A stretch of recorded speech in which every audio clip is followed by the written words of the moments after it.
नमस्कार दोस्तों, स्वागत है आपका आज के मुख्य समाचार में। सबसे पहली बड़ी खबर में आपको बताएंगे, बिहार में जीतनराम मांझी की पार्टी ने दी सरकार गिराने की धमकी, हमारे 4 विधायक हटे तो राम राम जपने लगेगा एनडीए। इसी के साथ दूसरी बड़ी खबर में जिक्र होगा कि ओमिक्रॉन के खतरे को देखते हुए 5 जनवरी के बाद तय होगा कब होंगे विधानसभा चुनाव। तीसरी बड़ी खबर में आपको बताएंगे कि अखिलेश का आरोप, भाजपा की गलत नीतियों से चरमराई अर्थव्यवस्था, पीएम से पूछे कुछ सवाल। दोस्तों, हर एक खबर की गहराई में आपको ले जाएंगे, लेकिन उससे पहले अगर आपको भी ऐसा लगता है कि भाजपा की उल्टी गिनती शुरू हो चुकी है तो आप अभी इस वीडियो को लाइक कीजिए और इस लाल बटन को दबाकर चैनल को सब्सक्राइब करके घंटी बजाइए और कमेंट में लिखे जय हिंद। बिहार में जीतनराम मांझी की पार्टी ने दी सरकार गिराने की धमकी, हमारे 4 विधायक हटे तो राम राम जपने लगेगा एनडीए। जी हाँ दोस्तों, ब्राह्मणों व हिंदू धर्म के खिलाफ दिए गए हिंदुस्तानी अवाम मोर्चा के अध्यक्ष एवं पूर्व मुख्यमंत्री जीतनराम मांझी के बयान के बाद से राष्ट्रीय जनतांत्रिक गठबंधन में सब कुछ ठीक नहीं चल रहा है। अब भारतीय जनता पार्टी कोटे से बिहार सरकार में वन एवं पर्यावरण मंत्री नीरज कुमार सिंह बबलू ने मांझी को राजनीति से संन्यास लेकर राम राम जपने की सलाह दे दी है। इस पर हम प्रवक्ता दानिश रिजवान ने पलटवार किया है। उन्होंने कहा है कि नीरज सिंह बबलू कौन होते हैं मांझी जी को कुछ सलाह देने वाले। इस दौरान उन्होंने प्रधानमंत्री नरेंद्र मोदी और बीजेपी नेता कैलाश विजयवर्गीय पर भी निशाना साधा। उन्होंने यह भी कह डाला कि अगर हम अपने 4 विधायक हटा ले तो एनडीए के ये नेता सड़क पर आकर राम राम जपने लगेंगे। दानिश रिजवान ने कहा कि नीरज सिंह बबलू को बोलने से पहले उम्र का ध्यान रखना चाहिए। वे किसके बारे में क्या बोल रहे हैं इसका ध्यान रखना चाहिए। हिम्मत है तो वे पीएम मोदी पर बोलें, जो कई सभाओं में उल्टा सीधा बोलते रहे हैं। क्या उन्हें भी घर में बैठने को कहेंगे? वे कैलाश विजयवर्गीय को बोलें, जिन्होंने सेकुलर को जानवर से बदतर बता दिया था। पहले उन लोगों से माफी मंगवाएं। मांझी ने तो माफी मांग लिया है। दानिश रिजवान ने यह भी कहा कि अगर वे अपने 4 विधायक हटा ले तो मंत्री बने फिर रहे एनडीए के नेता रोड पर चले आएंगे और राम राम जपने लगेंगे।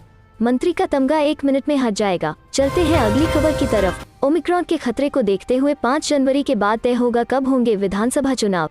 जी हाँ दोस्तों, देश में ओमिक्रॉन के बढ़ते मामलों के बीच अगले साल की शुरुआत में होने वाले 5 राज्यों के विधानसभा चुनावों को लेकर आज चुनाव आयोग और स्वास्थ्य मंत्रालय के अधिकारियों की बैठक हुई।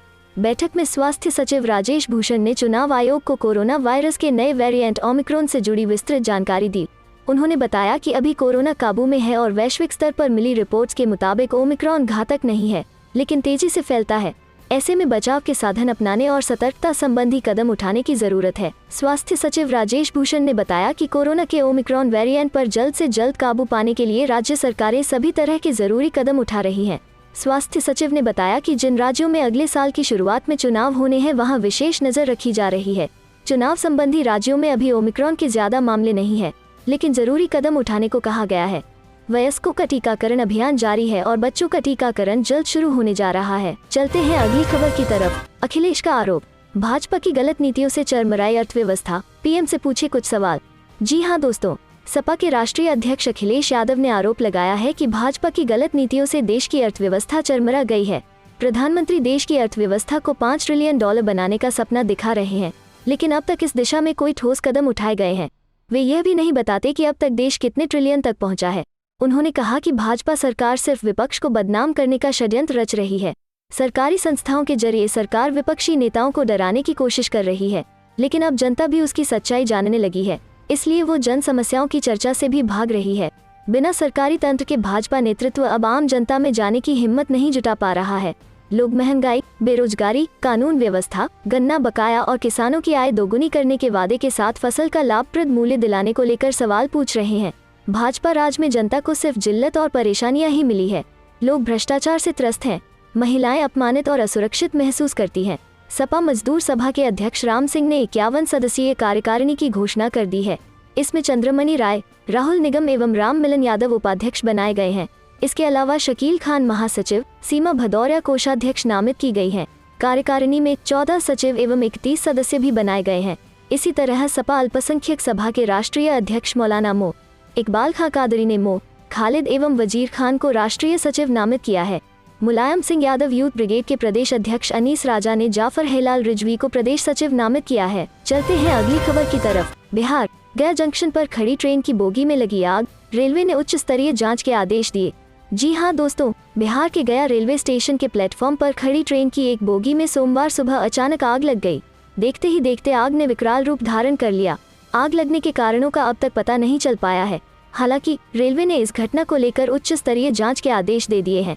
पुलिस के मुताबिक रेलवे स्टेशन के प्लेटफॉर्म संख्या 10 पर खड़ी ट्रेन की एक बोगी में अचानक आग लग गई। देखते ही देखते आग ने विकराल रूप धारण कर लिया। इससे एक बोगी पूरी तरह जल गई। आग लगने की सूचना मिलने के बाद फायर ब्रिगेड की गाड़ियां मौके पर पहुंची और आग बुझाने में जुटी। हालांकि तब तक पूरी स्लीपर बोगी जलकर राख हो चुकी थी। घटना की सूचना पाकर मौके पर आरपीएफ, जीआरपी एवं रेलवे के कई अधिकारी भी पहुंचे। पुलिस के एक अधिकारी ने बताया कि आग लगने का कारण स्पष्ट नहीं हो पाया है। आग पर पूरी तरह काबू पा लिया गया है। बताया जाता है कि सुबह कई लोग इधर निकले थे तो बोगी में आग दिखी, जिसकी सूचना पुलिस को दी गई। रेलवे के एक अधिकारी ने बताया कि यहाँ 6 बोगी की यह ट्रेन खड़ी थी, जिसमें आइसोलेशन वार्ड भी बनाया गया था। इसकी एक बोगी में आग लग गई। अग्निशमन विभाग के fire safety officer Arvind Kumar Prasad ने बताया कि 3 गाड़ियों में आग पर किसी तरह काबू पाया गया है।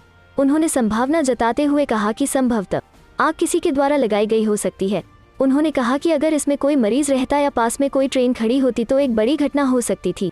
मौके पर पहुंचे राहत दल द्वारा अन्य बोगियों को काटकर अलग किया गया।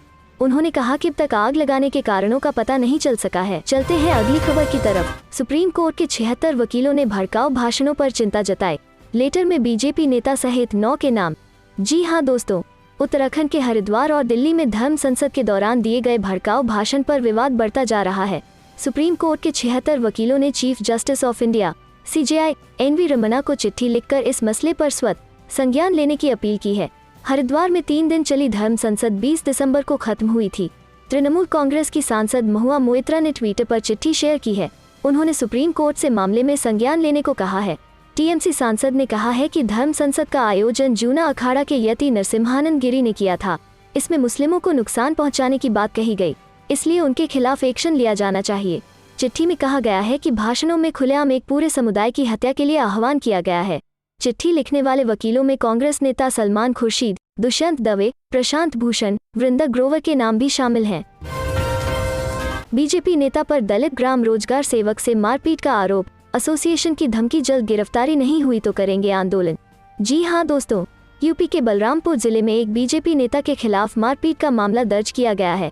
बीजेपी नेता पर एक दलित ग्राम रोजगार सेवक के साथ मारपीट का आरोप है। मारपीट और गाली गलौज किए जाने का वीडियो तेजी से वायरल हो रहा है। वीडियो सामने आने के बाद बीजेपी नेता के खिलाफ मुकदमा दर्ज किया गया है। नेता की जल्द गिरफ्तारी नहीं हुई तो ग्राम रोजगार सेवकों का संगठन आंदोलन करेगा। इस बात का ऐलान ग्राम रोजगार सेवकों के संगठन की तरफ से किया गया है। पुलिस क्षेत्राधिकारी उदय राज ने आज बताया कि घटना को लेकर 2 वीडियो सोशल मीडिया पर वायरल हुए हैं। एक वीडियो में दलित बिरादरी के ग्राम रोजगार सेवक पवन कुमार को ग्राम प्रधान के प्रतिनिधि अजय कुमार उपाध्याय जाति सूचक अपशब्द कहते और मारने के लिए दौड़ते दिख रहे हैं। वहीं दूसरे वीडियो में रोजगार सेवक के चेहरे और आंख पर गंभीर चोट के निशान दिखाई दे रहे हैं। वो अपनी आपबीती सुनाते हुए इंसाफ की मांग कर रहे हैं। आरोपी नेता अजय उपाध्याय बीजेपी की मंडल इकाई के महामंत्री भी है। बीजेपी जिला मीडिया प्रभारी देवेंद्र प्रताप सिंह ने इसकी पुष्टि की है। वहीं पुलिस क्षेत्राधिकारी ने बताया कि यह घटना सादुल्लाह नगर थाना क्षेत्र के गोकुला बुजुर्ग गांव की बताई जा रही है। उन्होंने बताया कि दोनों वायरल वीडियो 24 दिसंबर के हैं। पुलिस अधिकारी के मुताबिक वीडियो का संज्ञान लेते हुए बीजेपी नेता अजय उपाध्याय और उसके भाई के खिलाफ मुकदमा दर्ज कर लिया गया है। साथ ही मामले की जांच की जा रही है। चलते हैं अगली खबर की तरफ। कांग्रेस का पीएम मोदी पर निशाना, कहा ओमिक्रॉन के खतरे से सरकार बेखबर, पीएम लगातार कर रहे रैलियां। जी हां दोस्तों, सरकार पर कोरोना के ओमिक्रॉन स्वरूप के खतरे को नजरअंदाज करने का आरोप लगाते हुए कांग्रेस ने रविवार को प्रधानमंत्री नरेंद्र मोदी से स्पष्ट टीकाकरण नीति की मांग की। पार्टी ने कहा कि सरकार को 5 साल से 15 साल के बच्चों के टीकाकरण के लिए खाका तैयार करना चाहिए। कांग्रेस ने राजनीतिक रैलियों के लिए प्रधानमंत्री कटाक्ष करते हुए कहा कि उत्तर प्रदेश में शादियों में 200 लोगों को ही शामिल होने की अनुमति दी गई है, जबकि प्रधानमंत्री की रैलियों में लाखों की भीड़ जुट रही है। विपक्ष ने महामारी से निपटने को लेकर सरकार पर ऐसे समय पर हमला किया है जब एक दिन पहले ही प्रधानमंत्री ने 15 से 18 साल की उम्र के किशोरों को 3 जनवरी से टीका दिए जाने का ऐलान किया। वहीं 10 जनवरी से अग्रिम पंक्ति के कार्यकर्ताओं को एहतियात के तौर पर टीका दिए जाने की घोषणा की।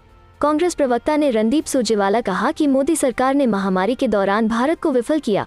कांग्रेस प्रवक्ता ने आरोप लगाया कि महामारी के दौरान कुप्रबंधन की वजह से 40 लाख भारतीयों की जानें गईं। वहीं राजस्थान के पूर्व उप मुख्यमंत्री सचिन पायलट ने रविवार को कहा कि कांग्रेस ही एकमात्र ऐसी पार्टी है जो राष्ट्रीय स्तर पर भाजपा को चुनौती दे सकती है और उसकी जगह ले सकती है। पायलट ने कहा कि राजस्थान में भाजपा मजबूत विपक्ष बनने लायक भी नहीं रही है। पार्टी न तो सत्ता में सुशासन दे सकती है और न ही राजस्थान में विपक्ष का काम कर सकती है। उन्होंने कहा कि भाजपा प्रदेश में लगातार हर उपचुनाव और अन्य चुनावों में हार रही है। उन्होंने कहा कि देश के 5 राज्यों में आगामी विधानसभा चुनावों में कांग्रेस पार्टी का प्रदर्शन बहुत बेहतर रहेगा और एक बदलाव शुरू हो गया है जिसका इस उपचुनाव में एक परिचय मिलेगा और 2024 में भाजपा को चुनौती देने के लिए कांग्रेस ही वो दल है जो उनको बदल सकता है।